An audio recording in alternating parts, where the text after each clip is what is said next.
The Invisible Man was written in 1897 by an English novelist, H.G. Wells. He lived between 1866 and 1946.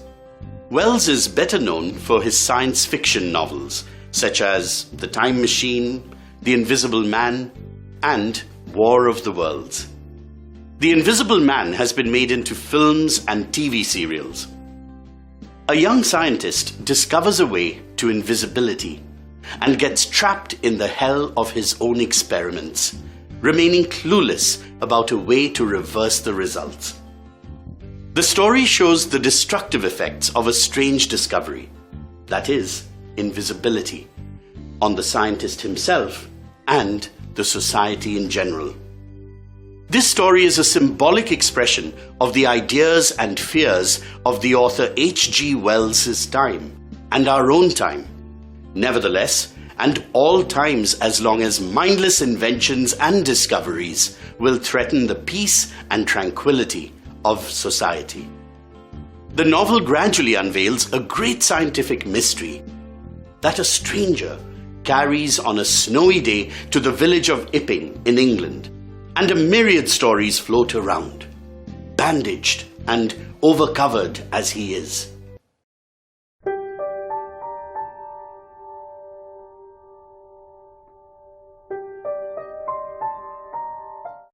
A stranger came early in February through a biting wind and a driving snow into the Coach and Horses, walking from Bramblehurst railway station, and demanded, "In the name of human charity, a room and a fire."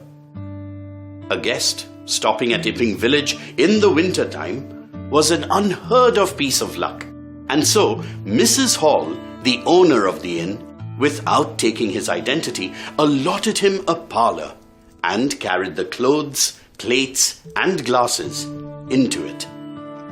She was surprised to see that her visitor still wore his hat and coat, despite that the fire was burning up briskly in the room and that his head and face were thoroughly bandaged. "Can I take your hat and coat, sir, and give them a good dry in the kitchen?" No, I prefer to keep them on. "Very well, sir. As you like. In a bit the room will be warmer.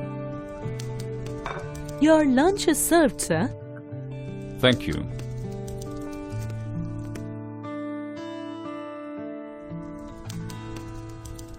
When Mrs. Hall came again in the room with a mustard pot, the stranger was eating, and his overcoat and hat had been taken off and put over a chair in front of the fire.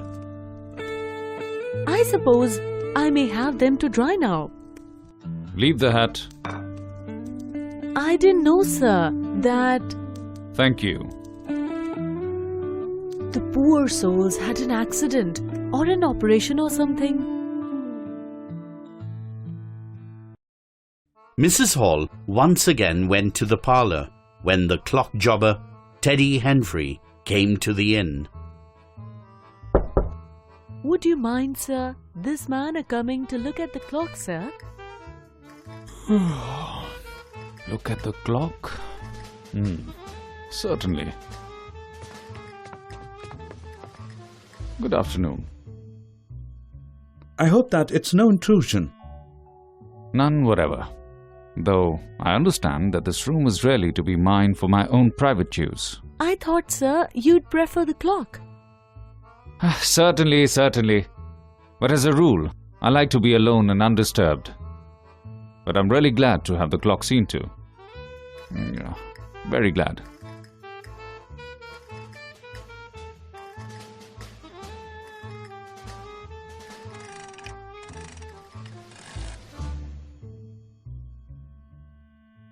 The weather... Why don't you finish and go? All you've got to do is to fix the hour hand on its axle. You're simply humbugging. Certainly, sir. 1 minute more. I overlooked...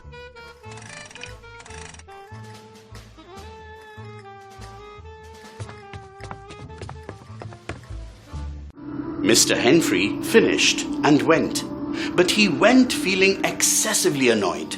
and met Mr. Hall on the road.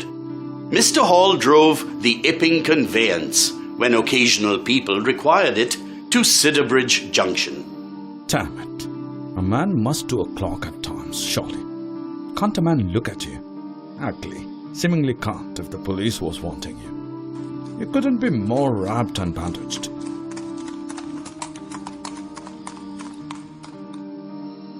My sakes, Mr. Hall.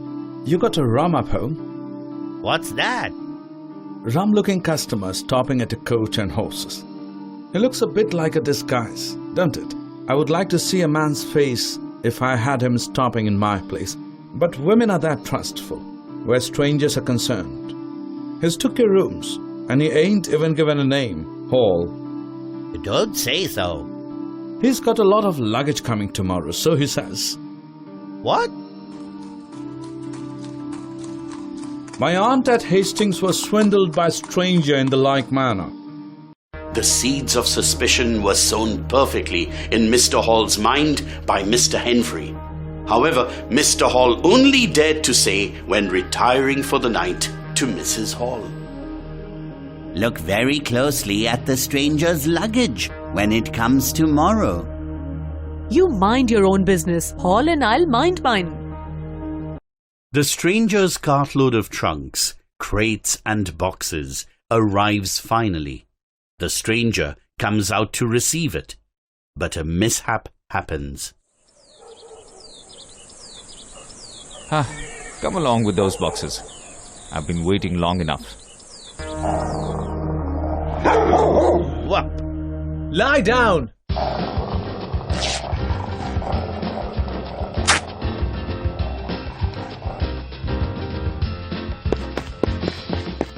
The kind-hearted Mr. Hall, on seeing the stranger attacked by the dog, went headlong, following him to his room, and finding the doors ajar, entered it without ceremony.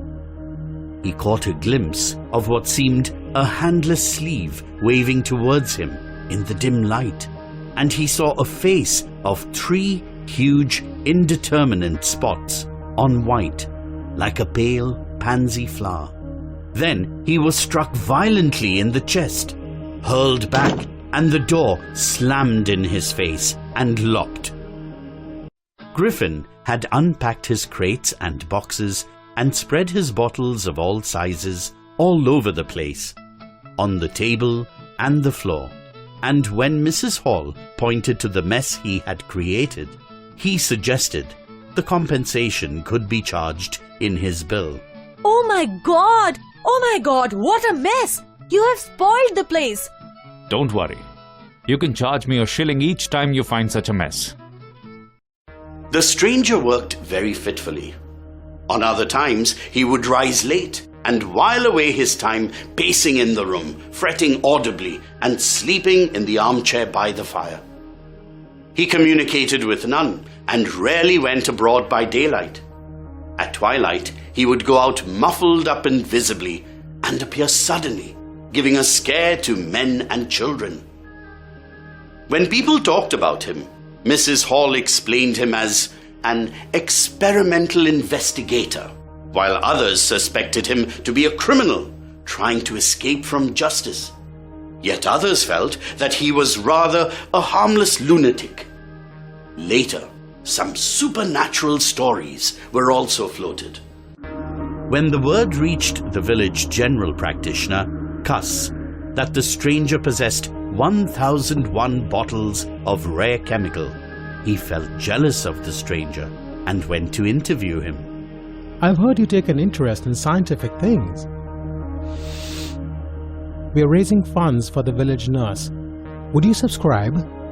I'd consider it. Are you researching? I am. A long research? A damnable long research. Oh, you must have been given permission. Most valuable prescription? Yes. Is it medical? Damn you. What are you fishing after? I'm sorry, I didn't mean to hurt you. Look, here it is. I'd read it. 5 ingredients. Put it down.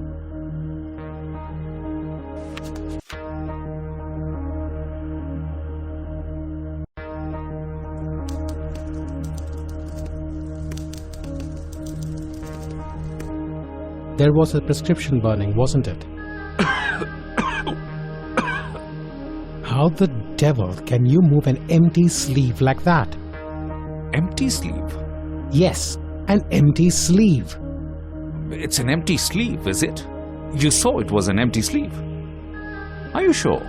Think again. After this strange experience, Cuss was not in a condition to stay there any further. He rushed straight to the vicarage where the village vicar, Bunting, lived. When he narrated the entire story, and then something from the sleeve pinched his nose as if between the thumb and the forefinger, the vicar laughed heartily and called it a very strange story. It was not easy to convince anyone that Cuss had seen a man whose hand was invisible. Let's see in other modules how the truth of the stranger reveals gradually on other people in the village of Ipping, and how things get complex and complex.